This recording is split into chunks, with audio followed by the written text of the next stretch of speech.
Sotumukurtai Amshi Mode Chisukta Chivindu Kabeto Duchenkoto Ek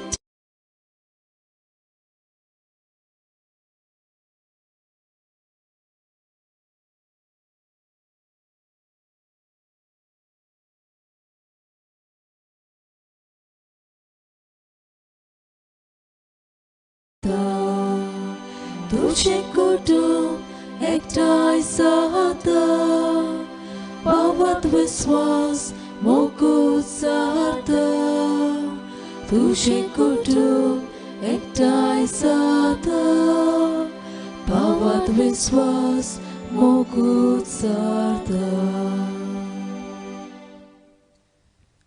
बापाचे आणि पुताचे आणि पवित्र आत्म्याचे नावी Amen. आमच्या सोम्या जेजू ख्रिस्ताची कृपा देवाचो मोग आणि पवित्र आत्म्याचो एकवट तुमची सोवे आसूं तुमची सोबे आसूं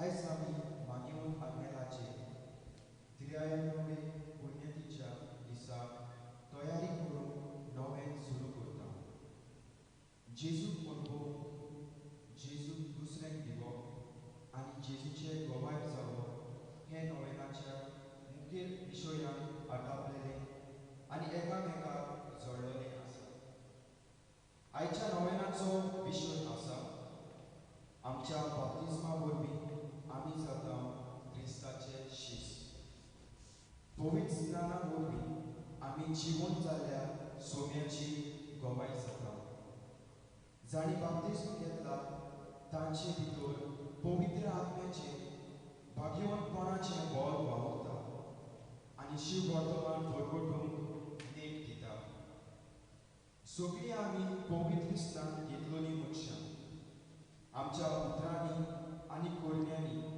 आनी गिरीतपणी आमचे वागणुकेन आमी क्रिस्ताक भरभटूंक आमकां आपयल्या आमी आज नवें सुरू करता तो मान्यवत आग्नेल जावन आसा क्रिस्ताचो जीव गोवाय ताचे गोल मागण्याचे आनी सादेपणाचे जिविता वरवीं तशेंच बलवंत शेर्माळा वरवीं ताणें खूब लोकांक जेजू सोर्शीक बोडून हाडलो आमी हें नवें करता तर आमी मान्यवंत आग्नेलाच्या पावलांनी चलूंक आमकां कृपा मागुया आमी आमच्या बाप्तिस्माचे आपोवणे वळखूंक आनी क्रिस्ताची उर्बेवण शीत जावंक पावूंक आयचो दीस लौकिकांक आनी फामिली पासत भेटयलो म्हूण मनांत दवरुया ह्या पवित्र दिसाक आमचे पासत जाणी बाप्तिस्माची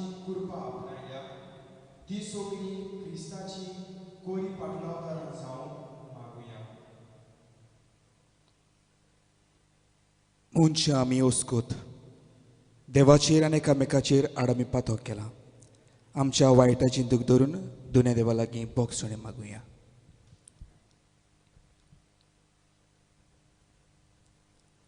आनी देवाचेच काकलुतीक लालिवन सांगाताक म्हणुया हांव पातकी सोर पदवेदार देवाक आनी तुमकां बाबा भयणीनो म्हजो गुन्यांव उच्चारून सांगता मनान चिंतून तोंडान उच्चारून वायट आदरून आनी बरें सोडून हांवें जायतीं पातकां केल्यात म्हजो अपराध म्हजो व्हड अपराध हे पासत बागेव सदांच सांकवार मरे सगल्यांक देवतांक आनी भोगतांक आनी तुमकां बाबा भयणीनो म्हजे खातीर आमच्या सर्वेस्परा देवा लागीं विनोदी करात म्हूण प्रार्थून मागता सोर पदवेदार देव आमची काकलूत करूं आमची पातकां बगसून आमकां सासणाच्या जिविताक पावूं Amen.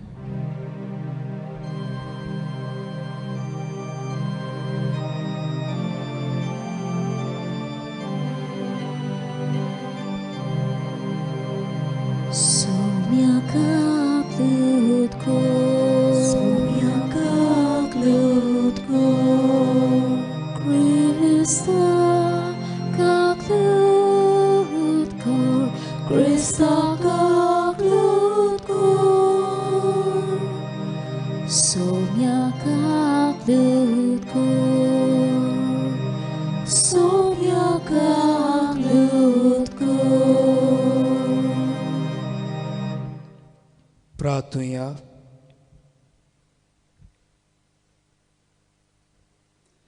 देवा आमच्या बापा, कोमेरा भाशेन संवसार बदलूंक आनी ताका नवें जिवीत दिवंक शुभ वर्तमानाचें उतर तुवें आमकां दिलाय. तुजे येवजणे प्रमाणे भावार्थांची अदीक व्हड संख्या संवसारीक कारभार आनी राट्या व्हड चलोवंक समाजाचे प्रगती खातीर वावुरतात. क्रिस्ती जिवितान खतखत्यान सदांच आपलें काम करूंक तुजे कृपेन आमकां वाडय. आमी मागता हांव तुज्या पुता जेजू क्रिस्ता आमच्या सुम्या वरवीं जो खरो देव तुजे सवें पवित्र आत्म्याच्या एकवटान जियेता आनी राजवो चलयता सासनाच्या सासनांक. Amen.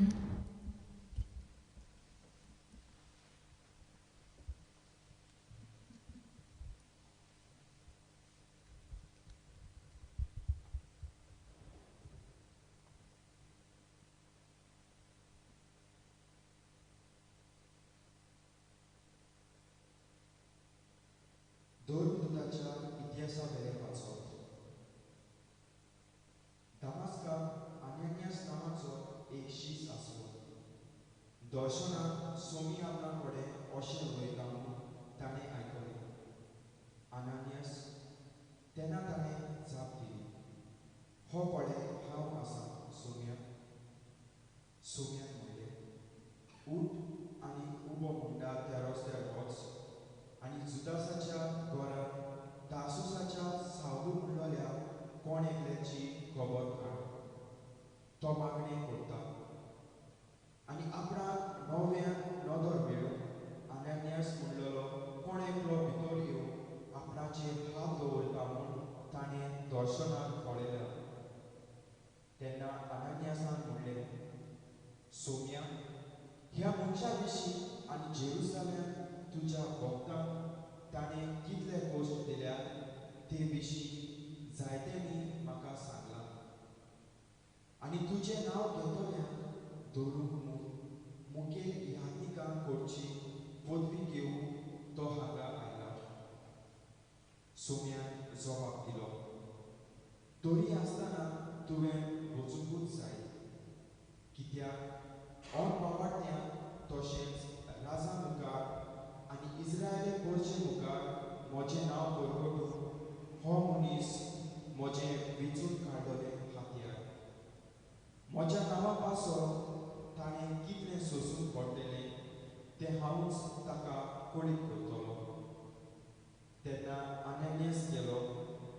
तो घरांत भितर सरलो आनी रोखडेंच सावलूचेर आपले हात दवरून ताणें म्हणलें, सावलू बाबा, तुजी नदर तुका परती मेळूं आनी तूं पवित्र आत्म्यान भरूं. तूं येतल्या ते वाटेर तुका दिश्टी पडलेलो त्या जेजून म्हाका धाडला. थंयचे थंयच सावलूचे दोळ्यांतली कवलां कशी भूंय पडली आनी ताका नव्यान नदर आयली. आनी उठून ताणें पवित्र स्नान घेतलें. जेवल्या उपरांत ताका नव्यान गोठाय मेळ्ळी. दमास्कांत शिसा बरोबर थोडे दीस जाल्ले उपरांत जेजू देवाचो पूत म्हूण तो देवस्थानांनी रोखडोच परगटूंक लागलो. देवाचें उतर हें. देवाचे व्हड उपकार. आमचो स्वभाव सगळ्या संवसारांत वचात आनी शीव वर्तमान परगट करात. आनी एकदां म्हणुया, सगळ्या संवसारांत वचात आनी शीव वर्तमान परगट करात. समेस्त लोकांनो देवाक वाखाणात. स्वर्गय पोरसांनो यावेक नावाडात. आमचो स्वभाव सगळ्या संवसारांत वचात आनी शीव वर्तमान परगट करात. अजून मोगाची ताची ती खुशी. दयाळ आमचो देव सासनाक विस्वाशी. आमचो स्वभाव सगळ्या संवसारांत वचात आनी शीव वर्तमान परगट करात. Sorvesporak soiso, sorvesporak soiso, sorvesporak soiso, sorvesporak soiso. Aki povit sopa, ikut soltumuswan, soglyak toshik porta, piso ikut rakta. Sorvesporak soiso, sorvesporak soiso, sorvesporak soiso, sorvesporak soiso. सर्वेस्पोर तुमचे सोवे आसूं. तुमचे सोबे आसूं. जुवां पोरमोणे जेजू क्रिस्ताचें शुभ वर्तमान. मोहिमा तुका सोम्या. फारिजियांच्या पक्षांतलो जुदेवांचो एकलो मुखेली निकोदेम नांवाचो कोण एक मनीस आसलो. तो एकदां रातचो जेजूशी आयलो. ताणें जेजूक म्हणलें, गुरुजी, तूं देवा कडसून आयिल्लो शास्त्री म्हूण आमी जाणो. कित्याक आपणा सोवें देव ना जाल्यार तूं कोत्ता तसली खुणां कोणाच्यानूच करूंक शकचो ना. जेजून ताका परतीपाड केलो. हांव तुका सोच सांगतां, वयरतान जल्मल्या बगर कोणाच्यानूच देवाचें राज पळोवंक जायना. निकोदेमान ताका म्हणलें, म्हातारो जाल्लो मनीस कसो म्हूण जल्मतलो? ताच्यान आनीक एक पावट आपल्या आवयच्या कुसव्यान भितर सरूंक जायत वा जल्मूंक जायत? जेजून परतीपाड केलो. हांव तुका सोच सांगतां, उदकान आनी आत्म्यांतावन जल्मले शिवाय कोणूच देवाच्या राजांत भितर सरचो ना. जे मांसा रोगतान जल्मता तें मांस रोगत, आनी जे आत्म्यांतान जल्मता तें आत्मो.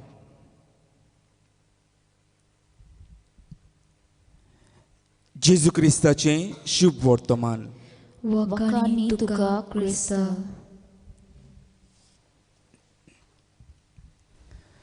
मोगाच्या भावां भयणीनो, एक मिशनार याज्ञीक आपल्या जिविताचो कावज हे भाशेन सांगता. बावतिजमांत मेवलेलें आपलें कार्य घेवन आनी याज्ञीकपणाची मागणेची कृपा घेवन उर्बेन मिशनार कसो खेड्या गांवांनी हांव वावुरतालो. आनी अशोच एका खेड्या गांवांत वावुरता आसतना आपणा सोवें असली एक घडणी घडली ती तो उद्गारता. प्रवादी कसो मनशाक देवाशी व्हरूंक आनी देवाक मनशाशी हाडूंक वावुरता आसतना लोकांच्या जिवितान आसलेल्या वायटाचेर म्हणटा आपूण निशेध मारतालो. जी कोण तांचो दुरुपयोग करतालीं, जी कोण तांकां जुलूमशायेन वाडयतालीं तांचे आड आपूण झुजतालो. एक राजा कसो तांची देखरेख सेवा करतालो, तांच्या गरजांक आकांताक आपूण पावतालो. आनी एक याज्ञीक कसो तांची ओत्मीक वाड करचे पासत सगळे निर्णय घेतालो. आनी अशें करता आसतना त्या गांवांत एक मनीस आसलो. जें कितें हांव करतालो ताचेर आड तो झुजतालो, सदांच आपणाक स्वतायतालो अशें तो सांगता. कसलोच उपयोग ना जावन, कसलोच परिणाम फावो ना जावन ताचे पासत मागोंक आपणें सुरू केलें अशें तो म्हणटा. एकूय दीस सारलो ना वो एकूय दीस सोरलो ना ते मनशा पासत मागोन आसतना. हांव चिंतूच एक दीस हो मनीस दुयेंत पडटा. ताका हॉस्पिटलान व्हरतात आनी मरना आनी जिविता मदें झुजता आसतना ताका रोगताची गरज पडटा. देवाचो मोग आपल्या काळजांत घेवन म्हणटा, हे मनशाक रोगत दिवचे पासत हो याज्ञीक हॉस्पिटलान वेता. तेन्ना पिडिवंत मनशाची नदर ते याज्ञीकाचेर पडटा तेन्ना असो तो किल्लांच मारून म्हणटा, ते याज्ञीकाचें रोगत आपणाक नाका, ताका म्हज्या दोळ्यां कडचो पयस करात. ताच्या उतरांची पर्वा करिनासतना म्हणटा, ते मनशाक रोगत दिवन घरा परतलो. ताचे पासून अदीक नेटान मागूंक आपणें म्हणटा आतां सुरू केलें. हांव चिंतूच म्हणटा एक दीस कोण तरी दारार मारूंक लागलो, दार बोडोवंक लागलो. दार उगतें करीत जाल्यार कितें पडयतलो? हॉस्पिटलान मरना आनी जिविता मदें कश्टतलो मनीस म्हज्या दाराच्या उमऱ्यार उबो आसलो. दार उगडना फुडें पांयां पडून बोगसणें मागूंक लागलो, फादर हांव चुकलो, म्हाका बोगोस. देवाचो मोग आपल्या काळजांत आतां आपणें अणभवलो, म्हाका जेजूक विंगूंक जाय अशें तो मागूंक लागलो. मोगाच्या भावां भयणीनो, बावतिजमा वरवीं आमी जाता क्रिस्ताचे शीस ह्या विशयाचेर आमी नियाळ कोत्ता. आनी ह्या विशयाचेर नियाळ कोत्ता आसतना जुवामाचें शुभ वर्तमान 3रो आवेसवर वडी 1 ते 6 आमच्या नियाळाक आमी घेतलां. आनी थंयसर जेजू आनी निकोदेम हांचे मदें जाल्लो संवाद आमकां आयकूंक मेवता. जेजू फारिजेवांच्या आड झुजतालो, तांचे वायट कर्तुबां तांच्या तोंडार मारतालो. जें कितें ते करताले, वायट करताले ताची तो निशेध मारतालो. आनी असलें आसतना मोगाच्या भावमिनो, निकोदेम नांवाचो फारिजेवांच्या पक्षांतलो एक वडील जेजूक रातचो भेटूंक येता. जेजू विशीं ताणें बरें कितें आयकल्लें. जेजू देवा कडसून आयला हें ताणें स्वत मानून घेतलें. आनी ते पासत जेजूची तोखणाय करूंक तो जेजूशी येता. आनी जेजूक म्हणटा, सायबा, गुरुजी, जें काम तूं करताय तें देवातान आयले बगर कोणाच्यानूच तें करूंक जायना. तूं तुजें सवें देव आसा हें हांव स्वत मानून घेतां. आनी जेजू ताका म्हणटा, हांव तुका स्वत सांगता, वयर तान जल्मले बगर कोणाच्यानूच देवाच्या राज्यांत भितर सरूंक जायना. निकोदेम घुस्पा गुंदोळाक सांपडटा. आनी जेजूक तो असो प्रश्न करता, सायबा, कशी भाशेन एका वाडलेल्या मनशान, एका जाणटे उत्तर पिरायेर पावल्ल्या मनशान आवयच्या कुसव्यान भितर सरूंक जाता आनी परत जल्मूंक जायत गाय? आनी जेजू म्हणटा, वयर तान जल्मले बगर देवाच्या राज्यान भितर सरूंक जायना. उदकान आनी आत्म्यान जल्मले बगर आमच्यांनी नवो जल्म घेवंक जायना. वय मोगाच्या भावनो, आमचो कुडीचो जल्म घडये आमच्या आवयच्या कुसव्यांतून आमकां जाता, फावो जाता जाल्यार आमचो ओत्मीक जल्म आमच्या बावतिजमा वरवीं आमकां फावो जाता. जेन्ना आमी बावतिजम घेता तेन्ना आमी पवित्र सोबेक जल्मता. जेन्ना आमी बावतिजम घेता तेन्ना आमी देवाची भुरगीं जाता. जेन्ना जेजून जॉर्दान नदीन बावतिजम घेतलो तेन्ना असो एक ताळो आयकूंक आयलो, हो म्हजो अपुरबायेचो पूत, ताचेर आसा सगळें म्हजें दादोसपण. जेन्ना तूं आनी हांव बावतिजम घेता तींच उतरां आमच्या कानार जातात. हो आसा म्हजो अपुरबायेचो पूत, ही आसा म्हजी अपुरबायेची धूव, तांचेर आसा म्हजें दादोसपण. बावतिजमा वरवीं आमकां आमचेर एक शिक्को मारतात आनी आमी देवाची भुरगीं जाता. बावतिजमा वरवीं आमकां ह्यो 2 वस्तू फावो जातात. त्यो म्हणल्यार आमी पातकां मेकळीं जिवंक पावता आनी स्वयंभावटें जिवीत जिवंक आमकां एक आव्हान मेवता. स्वयंभावटें जिवीत जिवप म्हणजे व्हड व्हड वस्तू करप न्हय, पूण स्वयंभावटें जिवीत जिवप म्हणजे जेजूच्या पावलांनी आमचीं पावलां घालून जेजून जी सोडवण आमकां हाडल्या ते सोडवणीची आमी भागीदार जाता. जुवाच्या शुभ वर्तमानान 3ऱ्या आवेसवरान 16वी वडीन आमकां अशें मेवता, देवान संवसाराचो इतलो मोग केलो की ताणें आपल्या एकल्याच पुताक संवसारा पासत दिलो. संवसाराचेर कास्तेचें फॉर्मोन मारूंक न्हय, पूण पुता वरवीं मनशाचें तारण जावंक. जेजून मरून आमकां सोडवण हाडली खरी, पूण जेन्ना तूं आनी हांव आमच्या बावतिजमा वरवीं ही सोडवण जोडून घेवंक आमी प्रयत्न करता. मोगाच्या भावां भयणीनो, बावतिजमा वरवीं आमकां 3 कार्य फावो जातात. ते म्हणल्यार प्रवादी, राजा व गवडी आनी यात्मीक. प्रवादी कसो मोगाच्या भावनो, पयले सुवातेर हांवें म्हज्याच जिविताची निगा घेवंक गरजेची. आनी प्रवादी कसो म्हज्या जिविताची निगा घेतल्या उपरांत भायर समाजान वयची गरज ना. प्रवादी कसो म्हज्या घोराब्याची हांवें निगा घेवंक जाय. एक प्रवादी कसो आमच्या घोराब्यान आसलेलें बरेपणाक हांवें पाठिंबो दिवंक जाय, उत्तेजन दिवन हें बरें आमी वाडोवंक वावरूंक जाय.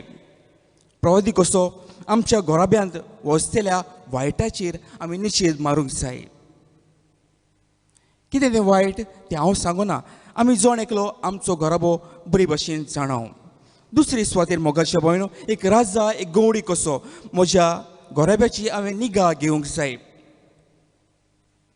घोराब्याची वाड करूंक हांवें वावरूंक जाय. देवान म्हाका कितें ओगडें दिलां, हें ओगडें हांव दुसऱ्या सवय वाडटां आनी म्हज्या घोराब्याच्या वांगड्याक वयर सरूंक हांव आदार दितां. आनी तिसरी सुवातेर मोगाच्या भयणो, यादनीक कसो बावतिजमा वरवीं आमी सगळीं यादनीक जाल्या. आनी यादनीक कसो म्हज्या घोराब्याची ओत्मीक वाड जावंक हांवें निर्णय परिणाम घेवंक गरजेचें. आनी तेन्ना मोगाच्या भयणो आमचे घोराबे सुफोड आनी पवित्र आनी देवाक मानतले जातले. मानेवंत आग्नेर मोगाच्या भयणो, एक उस्कूत कसो तो जियेलो जल्मलो आनी उस्कूत कसो जल्मता आसतना मोगाच्या भयणो ताका बावतिजमाची गरज पडली. घराच ताका बावतिजम दिवचो पडलो. पूण मोगाच्या भयणो कुडीन उस्कूत तो जल्मलो खरो, पूण ओत्मीक वाटेन तो ओकोंड आनी घट आसलो. आनी आपल्याक मेवलेली ओत्मीकताय, आपल्याक मेवलेलें बरेपण, आपल्याक मेवलेली देवाची कृपा दुसऱ्यांक दिवंक तो वावुरलो. आनी बावतिजमान फावो जाल्ले हे तिनूय कार्य, जावं प्रवादी जावं राजा ओ गवडी आनी यादनीक कसो ताणें व्हडा फिकिरीन पाळ्ळे. एक प्रवादी कसो मोगाच्या भयणो आपल्या जिविताची ताणें निगा घेतली. आपल्या जिवितान आसलेली घडये वायट ताणें पयसावंक तो वावुरलो. अशें सांगतात की एक प्रवादी कसो जेन्ना दोग शेजारी झगडटालीं, एकामेकाक वायट उतरांनी पोजड्या उतरांनी ती पाचारतालीं, तेन्ना मानिवंत आग्नेल धावी तांची शिंवता, तांची फुडें दिमी घालता आनी म्हणटा एकामेकाक वायट उलय नाकात.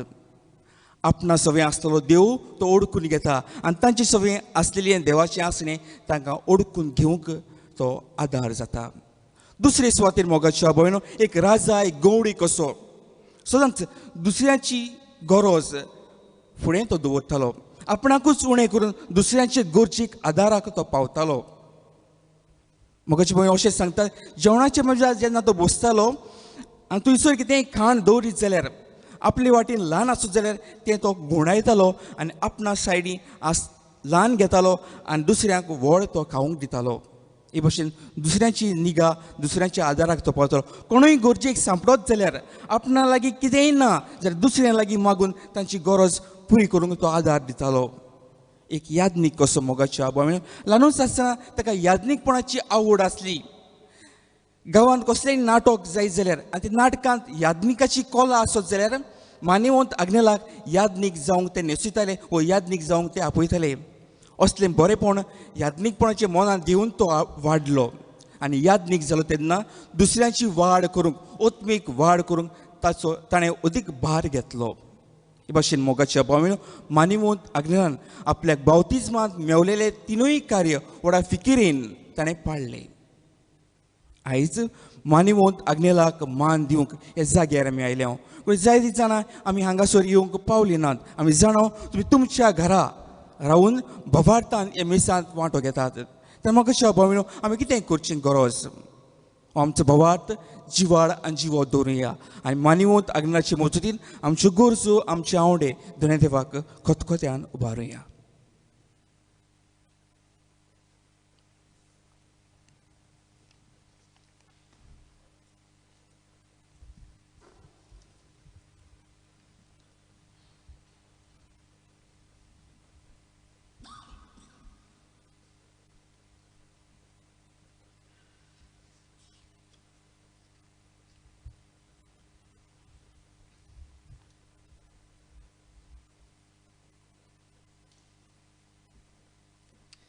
उबी रावया.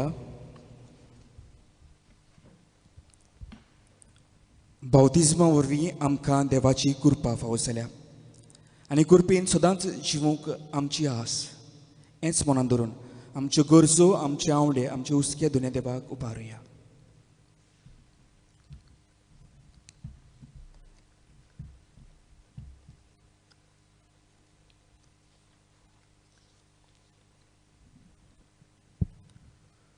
आमचो जबाब गायनांतल्यान जातलो.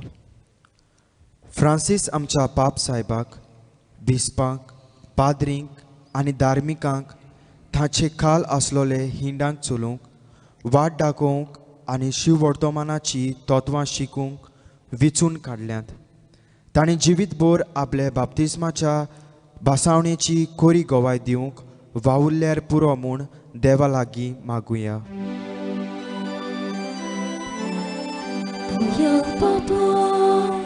तुझ्या भुरग्याची मागणी आय, आमची कागलूत कर.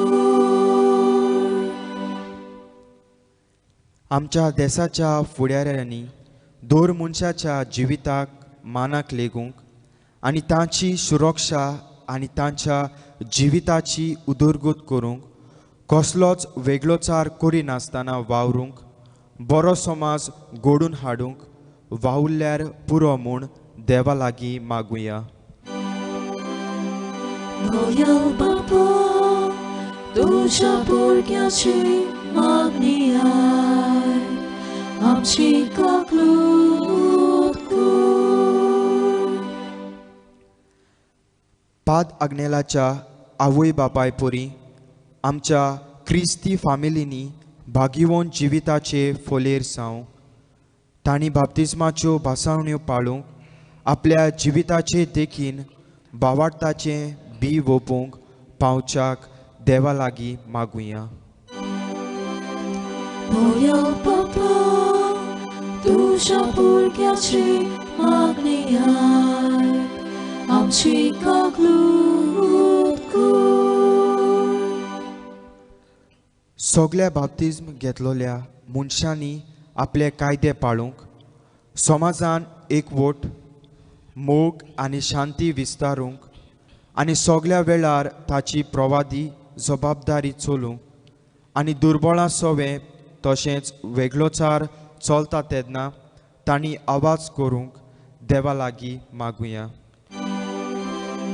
दयाळ बापा, तुझ्या भुरग्याची मागणी आय, आमची कागलूत कर.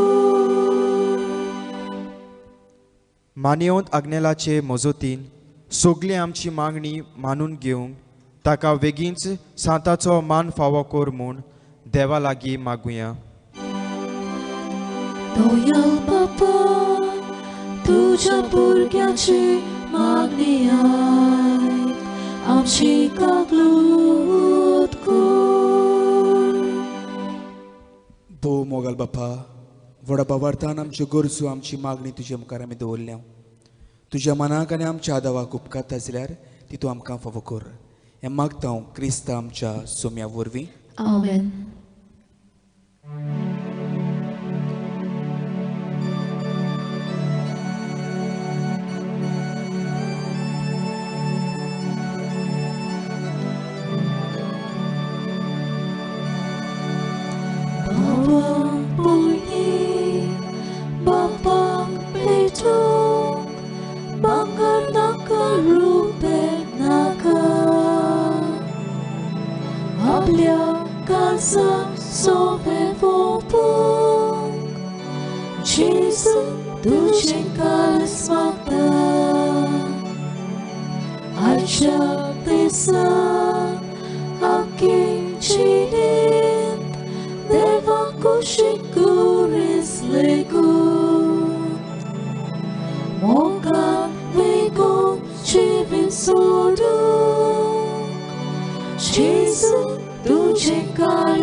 मोज्यान तुमचें बलिदान सोर पदवेदार देवा बापाक मानता तसलें जावून मागात. हे तुमच्या हातांतलें बलिदान आपल्या मनाक आनी मोहिमेक आमच्या आनी आखे पवित्र सभेच्या आदावाक सर्वेस्पर मानून घेवंक. भोव मोगाल बापा, तुज्या पुताच्या बलिदाना वरवीं आख्या संवसाराची सोडवण करूंक तुजी खुशी जाली. संवसारी बेसांत तुजे सुरवणीचें काम करूंक तूं आपयताय आसाय तांचो वावर मानून घे आनी तांकां पवित्रतायेचो खोर जाणवायत फावो कर. हें मागता हांव क्रिस्त आमच्या सोम्या वरवीं. आमेन.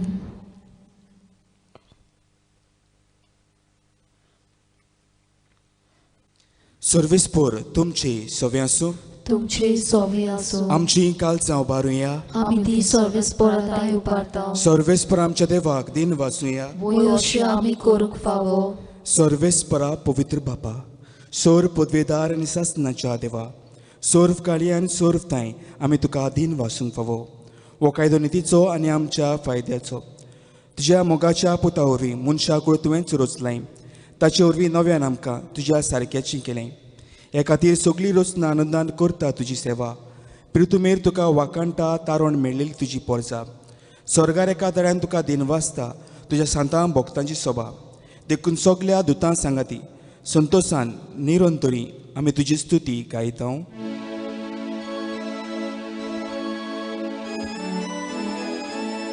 Povid, povid, povid, non palazzo solvespor tu. Sorgani sonsar voglia tuja voi pova, o sorgi tuka soi soi. Solvesporaci navieta da casoi, o sorgi tuka soi soi.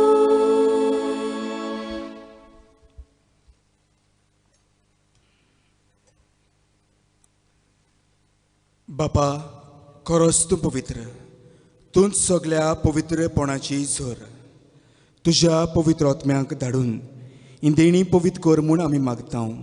जावं ती आमकां आमच्या सोम्या जेजू क्रिस्ताची खूड आनी रगत. आपलेच कुशीन कोश्ट मरण सोंसूंक वेच्या आदीं ताणें उंडो घेतलो. तुका दिनवासून तो मुडलो. तो आपल्या शिसांक दिलो आनी म्हळें, ओ तुमी सोमेस्त घेयात आनी खायात. ही म्हजी कूड तुमचे पासत समोर पोंची.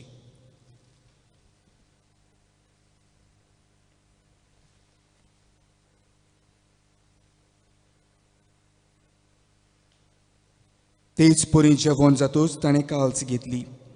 तुका नव्यान दिन वाचलो. ती आपल्या शिसांक दिली आनी म्हळें, तुमी सोमेस्त घेयात आनी हातलें पियेयात.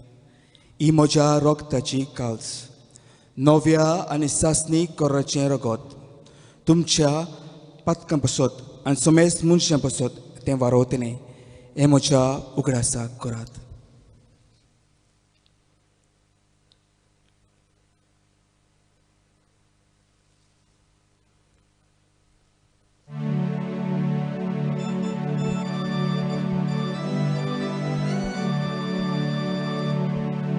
भावार्थाचो गोड परगटुया. Soumia Gesù tuce moronami somorota, tuce punochimo monami porgota, tuja enyang ami otrekta. बापा, जेजूच्या मरणाचो आनी पुनर्जिवंतपणाचो आमी भक्तीपणी उगडास करता. आनी हो जिविताचो उंडो आनी सरवणीची काल्स तुका समर्पिता. तुजे मुखार येवंक आनी तुजी सेवा करूंक आमकां फावो केलें देखून आमी तुका दिन वाचता. आनी जेजूची कोण रगत शेवतेल्या आमा समेस्तांक पवित्र आत्म्या वरवीं एकठांय कर म्हूण आमी नम्रतायेन मागता. सर्वेस्परा आखे प्रितुमीचेर विस्तारलेले तुजे पवित्र सभेचो उगडास कर. आनी फ्रांसीस आमच्या भाग्योन बापा, फिलीप नेरी आमच्या गवळी बापा आनी सगल्या याज्ञिकी वर्गा बरोबर तिका प्रिती मोगान वाडय. पुनर्जिवंतपणाचो बरवंस दुर्मेल्यान ते आमच्या भावां भयणीची काकलूत कर. तांकां आनी ज्येश्ठा गोतीन मेलेल्या समेस्तांक तुजें परजोळीत मुखामोळ पळोवंक फावो कर. आमा समेस्तांची दया कर म्हूण आमी मागता.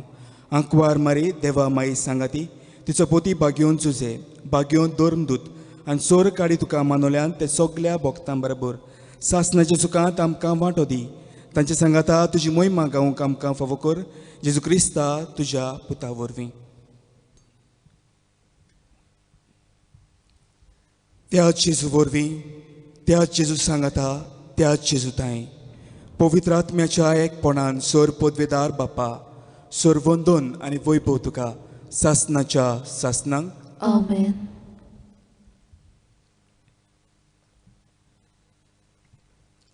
आमच्या सर्वंडाची आज्ञा मनात धरून जेजून शिकयलें प्रार्थना म्हणटा आसतना आमच्यो गरजो आमच्या आवडे दोनूय देवाक भावार्थान उबारुया आनी सांगाताक आमी म्हणुया आमचे बापा स्वर्गीच्या तुजें नांव पवित्र जावं तुजें रायज आमकां येवं तुजी खुशी स्वर्गात जाता तशी संवसारांत जावं आमचो दिसपट्टो एक रायज आयज आमकां दी आनी आमी आमचेर चुकलोल्यांक बक्षिता तशी आमची पातकां बगोस आनी आमकां ताळणेंत पडूं नाका पूण वायटांतली आमकां निवार सर्वेस्परा सोर वायटांतली आमकां निवार दया करून जिवितांत सवोस काय आमकां दी स्वर्गींच्या सुखाक आनी आमच्या सर्वंडरा जेजू क्रिस्ताच्या येण्याक आमी बोरवोशान ओतरेकतांव तर आमकां जुदार काकलुतीन सोर पातकांतली सुटय आनी सोर आकांतांतली वाटाय कित्याक राजवटी पदवी आनी मोहिमा तुजी सासनाच्या सासनाक. सोम्या जेजू क्रिस्ता तुवें तुज्या धर्मदुतांक म्हणे तुमकां शांती दवरता म्हजी शांती तुमकां दिता आमच्या पातकांचे न्हय पूण तुजे पवित्र सुबेच्या भवार्थाची दिसकाल आनी तुजे कुशे प्रमाणे तिका शांती दी आनी तूंच तिका एकवटान सांबाळ जो जियेताय आनी राजभोग चलयताय सासनाच्या सासनांक आमेन. सोम्याची शांती सदांकाल तुमचे सवें आसूं तुमचे सवे आसो. एकामेकाक मोगान शांती दिवया.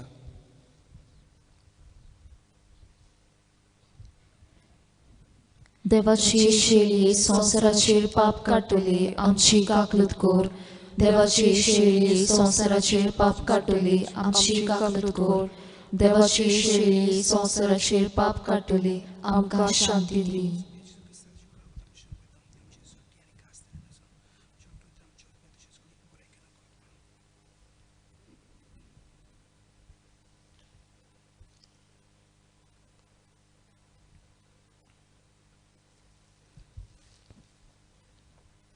ही देवाची शेळी संवसाराची पाप काडटली.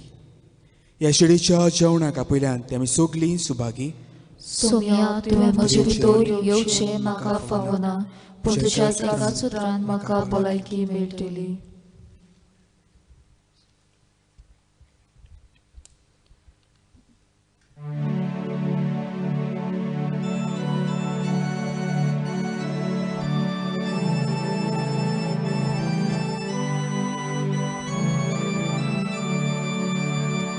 Jesu म्हाका तुजी गरज सुखे सोने सोशेग उदक उज्या दिव्याक मोळपेसलेचे यंत्राक चलून ओलुपेचे उज्या दिव्याक मोळपेसलेचे यंत्राक चलून Polubece Duci pogor Magnaci vit Na Jesu Ani podvi Duci pogor Magnaci vit Na Jesu Ani podvi Mitał Jesu Purna carsar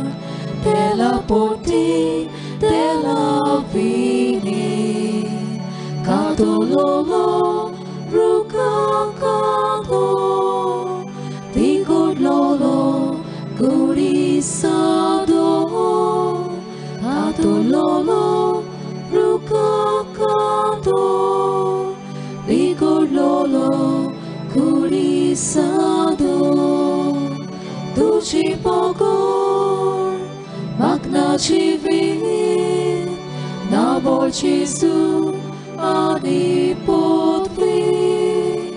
Duci pogor, magnaci vit, na Jesu ani podvi.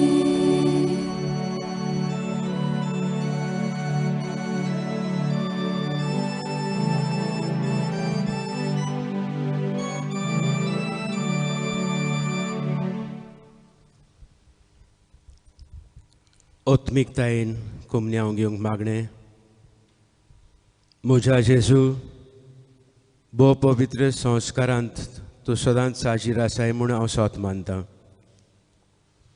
सगल्या वस्तू परस तुजो मोग करता जेजू, आनी तुका म्हज्या आत्म्यांक शेवंक हांव आशेतां. हे वेळार तुज्या भोव अमोलीक मासा रोगतान म्हज्यान शेवंक जायना देखून ओत्तिमीकपणान तरी म्हज्या काळजांत ये म्हूण हांव मागतां. म्हज्या कुटुंबांत आसलेल्या परी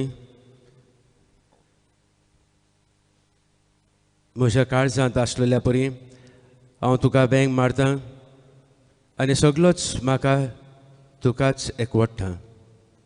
तुजे सरशिलो केन्नाच पयस सरूंक म्हाका निर्मू नाका.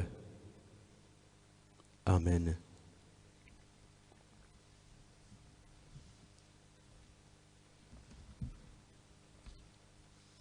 प्रार्थुया.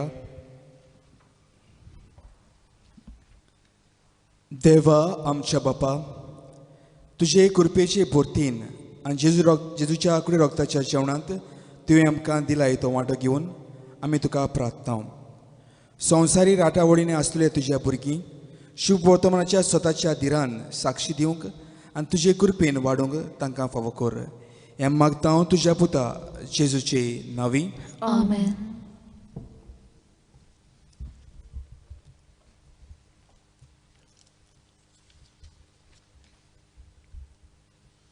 उपकार मेळ्ळा ताची कळवणी.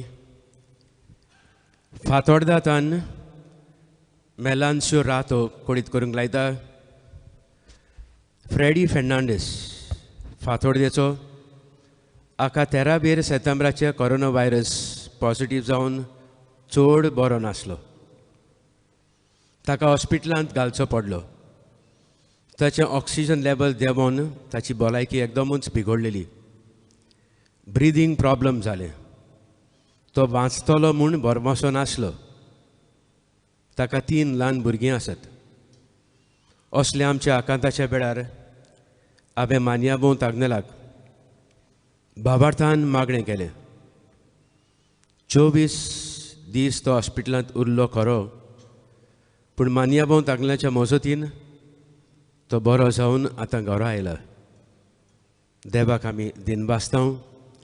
मानियाबो तागनेला बरी केल्ली आमचें मागणें फळादीक जालें देखून देवान ताका बेगीनूच सांताचो मान फाबो करूं म्हूण मागता. प्रितीच्या बाबा भयणीनो, ह्या आमच्या बाबा बाराबर आमी दिनबासता. तशेंच जायते उपकार पाद्रागला वरवीं देवान आमकां फाबो केल्यात त्या सगळ्या उपकारां खातीर आमी दिनबासता. जायते जाण पाद्रागलाच्या भोगतांनी किरीत भाशेन सांगलां तांचे घर सांग तांचे इंतेसांवा पासत ते 9 दिसांनी मागूंक. हें सगळें मनांत धरून आमी आतां 9 मागण्यांत वांटो घेवया. उबी रावया. उपकार मेळूंक मागणें. सर पदवीदार देवा, आमच्या सुर्गीच्या बापा, आमचे सोडुणे खातीर तुजी मानावड दिनबाशी मनान आमी वळखता. आनी हेच खातीर तुज्या वेंचून काडिल्ल्या सेवकां देशी ओचुऱ्या लेगून करून दाखयताय म्हूण मानता. तुज्या पुताच्या पावलार आमी कशे परी चलूंक जाय दाखोवंक तुजो विस्वाशी सेवक मानियाबो तागनेल एक नमणो कसो आमकां दिलोय म्हूण तुका दिनबासता. आनी तुज्या पवित्र आत्म्याच्या उजवाडान मानियाबो तागनेलाच्या बागीवंत जिविताची देख आमी घेवंक पावल्यार पुरो म्हूण काळजांतान आमी मागता. तशेंच आतां मानियाबो तागनेल तुज्या पुताच्या जेजूच्या उन्नत बरी जिवितांत भागीदार जालो म्हूण दाखोवंक हो उपकार जें कितें तुमी पयसतान देखून मागतात बाबार्थान बरव्याशान ओगेपणान आमच्यो गरजो देवा मुखार आमी दवरुया.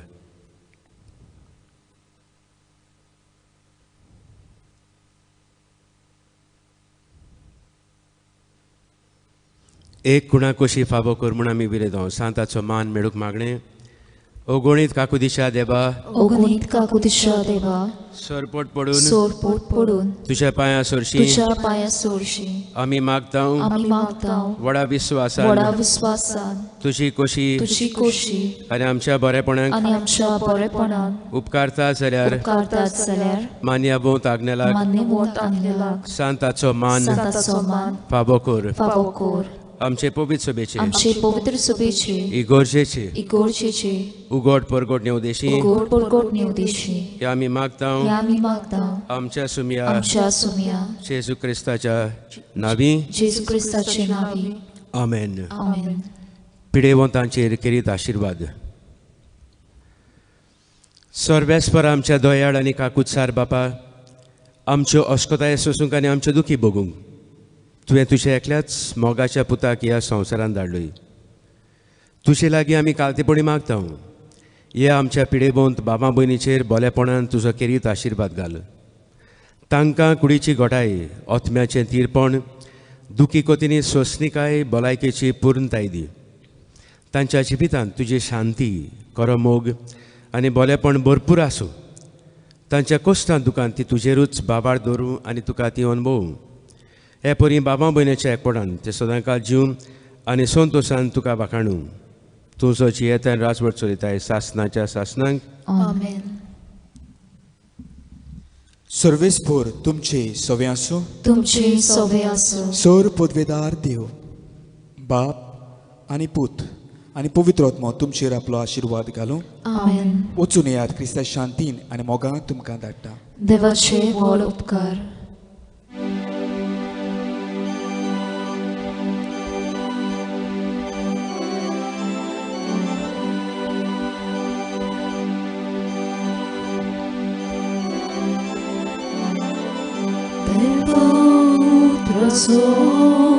Purkutnar vorto, pulputra vas, gorgoda sargo, selma vaktasha, puskon lokwaso, miskor tanaha, ach por podiso, bapa pritacha, magta tuż porsa, bagoy ama sobie stashi asha, altara sama, falkor tuż bogda, padrak nela kamsha, priti baba, bapa pritisha, magta tuż porsa, Bagoyama sobie staci asha, altara soma, falkor tuż bogda, padrak nela kamsha.